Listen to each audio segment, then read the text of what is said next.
Hey friends, it's me, Erin, your friendly neighborhood energy alchemist with today's Schumann resonance report for Saturday, March the 30th. Happy Eclipse Day. If you are in one of the states that was able to see the eclipse, I hope you went outside and got to see it, as well as setting your intentions for everything to come next. I'm not big into astrology. Well, I am, but I don't know a lot about it. But I do know mid-April is ending a cycle of some kind that's really, really big. I keep hearing a lot of astrologers talk about it as the season finale of some cycle that we've been in.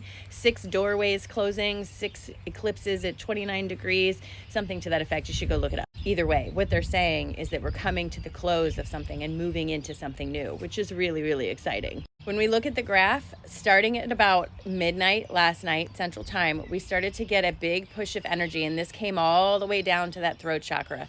This is crown, third eye, and throat, and pushing new energy in, trying to encourage you to listen to your intuition and then take action to get you moving in the direction of what it is that you want in your life.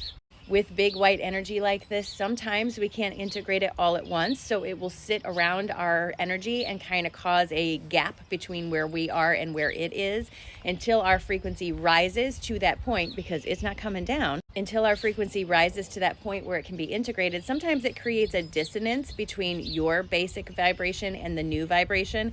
That dissonance can resonate or reverberate, and it can cause a sense of restlessness, urgency, feeling like you need to do something. And the best way I can explain this is you're literally feeling the potential of the energy around you. You are feeling the static charge of something that's waiting for you to allow it in. And if you are feeling that, then usually it means there's some trigger, some shadow piece right at the surface that's waiting to be worked on. Something I will tell you from personal experience with myself, as well as with hundreds and hundreds of clients, is that when the contrast starts to get really, really deep or really, really difficult, a repeating piece of contrast. So for example, if you struggle with financial stability or believing in financial stability, your triggers around that will get intenser, more and more intense, the closer you get to the manifestation, especially if that manifestation has to do with some sort of physical, monetary stability. The triggers get rougher and rougher and rougher, and there's a reason. Whenever you manifest something, say this, you're manifesting this. This casts a shadow, and the closer you get to the manifestation, the deeper and the darker the shadow aspects related to that manifestation become, requiring you to let go of what you're hanging on to really welcome in this new energy.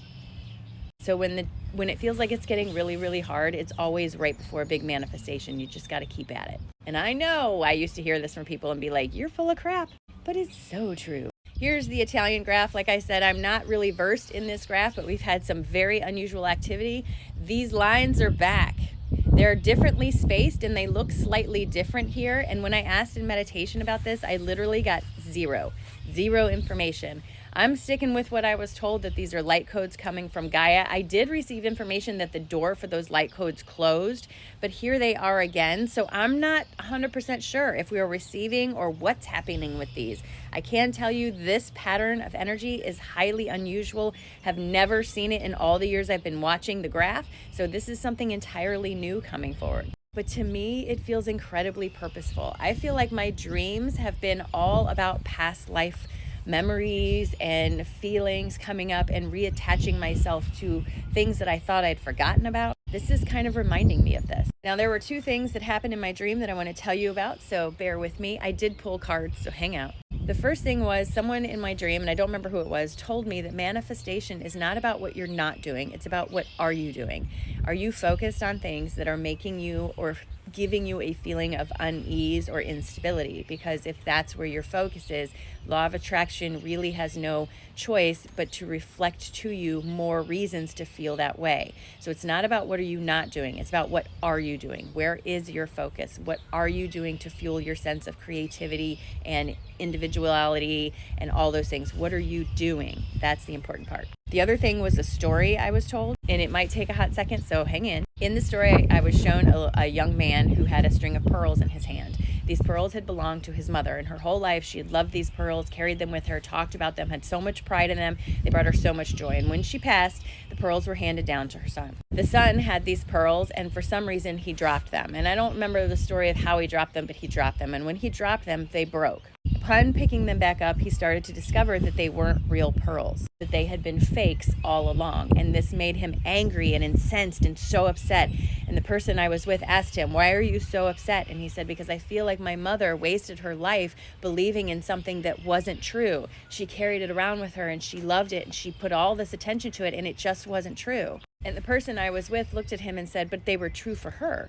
And the man said, "Yes, but it was a lie." And the person talking to him said, "But who determines that it's a lie? You have determined it's a lie and caused all kinds of problems for yourself. She took it as truth and it brought her great joy.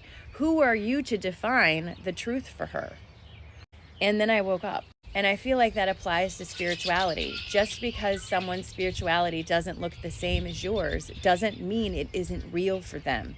And you have to give people the space to be where they are, even if it's not the same space as you. And your attention and fighting against what you think is real for them will only cause issues in your energy. Moral of the story is, stop trying to force things and just let them happen naturally, friends. If it's true for you and it helps you be happy, then that's all that matters. I mean, and you're not hurting anybody, you know. All right, here's our cards for today. So for a lot of us, this feeling of mental strife comes from the overburdenedness of trying to fill the roles that we were given rather than the roles we came to fill. It's kind of like that idea of filling all the obligation and leaving no room for inspiration, right? So my guides are saying we are going to have to allow ourselves to feel vulnerable for a little bit as we see the truth of the situation. When you realize that you don't have to fulfill the obligations that others gave you when you were young, it gives you a sense of purpose and empowerment. This is what's going to lead you to the path of spiritual growth and help you attain your sense of alignment. But we have to be willing to let go of the overburdened holding on to the role that someone else gave us, even if it makes us feel vulnerable, because that's where the truth can be found. Listen to those birds. Isn't it beautiful? All right, you guys, we're going to start our day out right by planting our intentions and our feet here in the present moment. All right, so we're going to take a nice big deep breath in and release. Drop your shoulders and just do yourself a favor and allow yourself to have a good day today. Let go of all the obligations that you're holding on to, all the feelings of things you have to do, and give yourself permission to just enjoy your day. Just enjoy your day. Please enjoy your day because it's a great one. You're here, I'm here. It's a great day. It's a great day.